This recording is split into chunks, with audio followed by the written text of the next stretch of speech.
Vamos con esto, el presidente de Rusia, Vladimir Putin, alertó que más ataques de Estados Unidos, Francia y Reino Unido a Siria conducirían a un caos en las relaciones internacionales. No, pues el caos ya está. Esta declaración la hizo en una conversación telefónica con su par iraní, Hassan Rouhani, luego del ataque a Siria en represalia por el uso de armas químicas contra civiles. Ambos líderes coincidieron en que se ha dañado las posibilidades de lograr una solución política y en paz a este conflicto sirio. Bueno, pues es que Rusia ha metido a Estados Unidos y no se le olvide más bien que Siria está en una situación geopolítica importante por justamente los gasoductos que surten a todos aquellos países que de no tener pues el vital gas podrían incluso congelarse. Entonces es una guerra por recursos, así que no se hagan que buscan la paz mundial, porque bueno, es un conflicto de muchos años, muy complicado, donde el régimen incluso de Bashar al-Assad, bueno, se ha dado el lujo de atacar con armas químicas a su propia población. Bashar al-Assad, que solo tiene, por cierto, el control de 51% del territorio sirio, y esto gracias a Estados Unidos, porque tenía menos, mucho menos. Y conforme se va pues agravando toda esta crisis,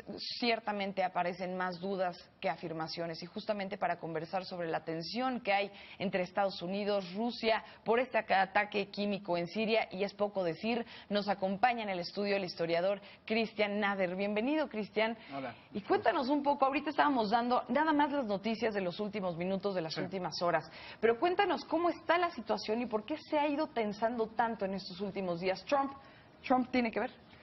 En parte sí, y en parte es el contexto de los últimos 3 meses.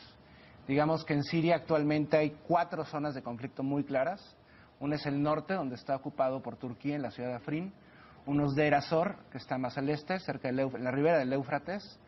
Al sur, concretamente en la provincia de Damasco, no en la capital, en la provincia, donde está el Ghouta oriental y donde está la ciudad de Duma, y más al sur, en los Altos del Golán, ocupados por Israel. Ahora, sí. Y en los últimos días lo que pasó es que el gobierno sirio y sus aliados, tanto fuerzas especiales rusas como iraníes, han logrado acabar con las actividades terroristas en la provincia de Damasco. Entonces, ¿qué ocurre? Este ataque químico, que no ha estado comprobado, justamente, y acaba de llegar la Organización para la Provisión de Armas Químicas. Exacto. El día 12, iban a hacer visita el día 13, el mismo día no se realizó el ataque. Entonces, ¿qué ocurre? Tiene un porqué. En primera, no hay armas químicas. Por más difícil que parezca, el ataque químico no ocurrió. El ataque químico tiene un sentido práctico, justamente para demonizar aún más al gobierno sirio. Hay antecedentes de esto.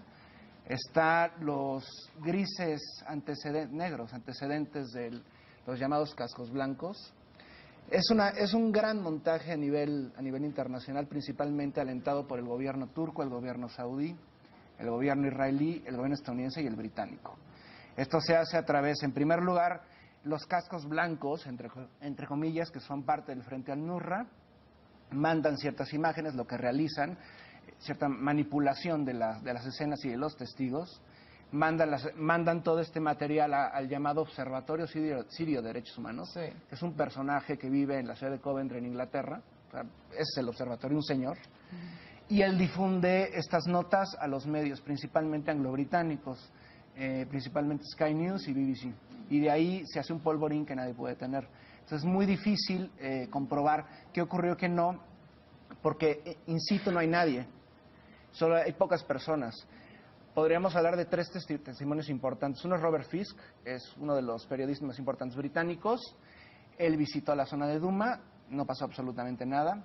Y otras 2 personas, Vanessa Billy, que es una reportera que ha estado muy metida en toda la cuestión de los ataques químicos, que de los 3 más famosos, el de 2003 en Ghouta, el del 2017 en la zona de Idlib y el de 2010 en la actual, no hay nada de esto, no hay muertos, no hay cadáveres, y sumado a eso están todos los demás montajes que ya conocemos, la niña Van Alabed, que acabó siendo lamentablemente una mascota del gobierno turco, y su padre es miembro del Ejército Libre Sirio, que a fin de cuentas es un grupo de mercenarios patrocinado por Turquía.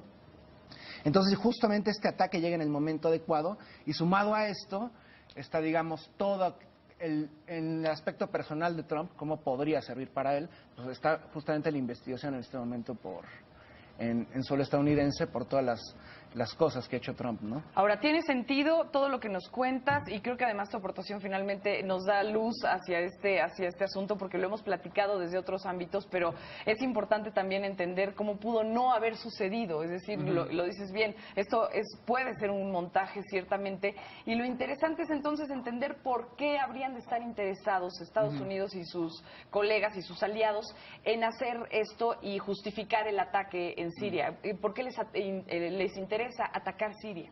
Para corto plazo, atacan Siria en este momento para desalojar al personal británico, estadounidense y saudí que está en la zona de Guta. Sí. Están en los túneles, no me refiero, no son túneles como por la frontera mexicana, por ejemplo, con Estados Unidos. No, son túneles gigantescos, muy bien armados, prácticamente son búnkers. Tiene que desalojar al personal británico y de hecho han sido capturados varios mercenarios británicos estadounidenses. Y ya a largo plazo esto tiene un fin para ralentizar el fin de la guerra y poder seguir con este ánimo balcanizador de Siria. Cada país tiene sus pretensiones. Sí. Los saudíes, por supuesto, quieren instalar un gobierno afín, porque recordemos que Siria se lleva muy bien con Irán, ¿no? Sí. Y el mayor enemigo ideológico, por lo menos, incluso energético de los saudíes, es Siria. E Irán, por supuesto, la República Islámica de Irán chií y los saudíes ortodoxos suníes.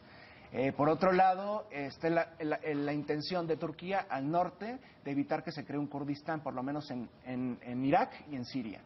Del Estado de Israel, por supuesto, es apropiarse del Golán y lograr derrocar a al-Assad y crear un gobierno títere. Y por parte de Estados Unidos, ellos juntan todos estos intereses y crean estos distintos grupos mercenarios que incluso entre ellos mismos hay problemas, ¿no?